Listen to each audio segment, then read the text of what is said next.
Good morning all of you. कैसे हैं आप सभी लोग? बेटा हमने अभी तक सीखी है heavy dot vowel, light dot vowel, heavy dash vowel. आज हम न्यू साउंड सीखेंगे लाइट डैश वोवल। अब लाइट डैश वोवल कौन सी? यू की साउंड सीखेंगे। According to English grammar U की दो फोनेटिक लैंग्वेज में साउंड आती हैं। कौन कौन सी साउंड्स हैं? दो साउंड्स हैं, एक तो आ फॉर अम्ब्रेला, दूसरी साउंड है यू फॉर यूनिफॉर्म। हम कौन सी साउंड लेंगे? हम से अम्ब्रेला वाली साउंड लेंगे।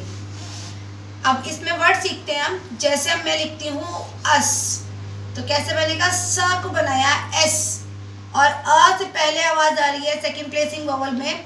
देखिए ये फर्स्ट प्लेसिंग, ये थर्ड प्लेसिंग। सेकंड प्लेसिंग कहाँ है? यहाँ मिड में। पहले आवाज आ रही है इसीलिए पहले vowel us.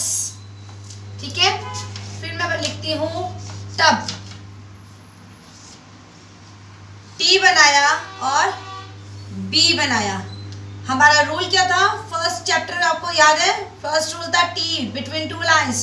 Second rule downward direction on the line. Third rule उसका एंगल। एंगल क्या है टी का? 90। दूसरा क्या है? बी। बी का हमारे रूल क्या कहता है? बिटवीन टू लाइंस बन रहे हैं दोनों, बिटवीन टू लाइंस ये वाला। उसके बाद है डाउनवर्ड डायरेक्शन।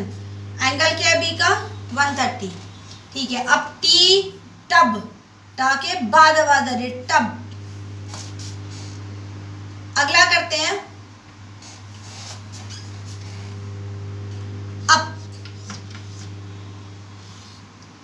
पी बनाया, पी का रूल क्या था? 50% of both line, downward direction on the line, और इसका एंगल क्या है? 130। अब इसका वोवल लगाएंगे, कहाँ लगाएं? पहले या बाद में? साउंड कहाँ आ रही है? हमें पहले आवाज आ रही, स्ट्रोक से पहले, अप। ठीक है, अगला है जज। अब यहां देखिए, ध्यान से देखना। जे बनाया बिटवीन टू लाइंस, अगला जे बनाया बिटवीन टू लाइंस। ठीक है, रूल क्या कहता है जे का? 50% ऑफ बोथ लाइन, ठीक बना है।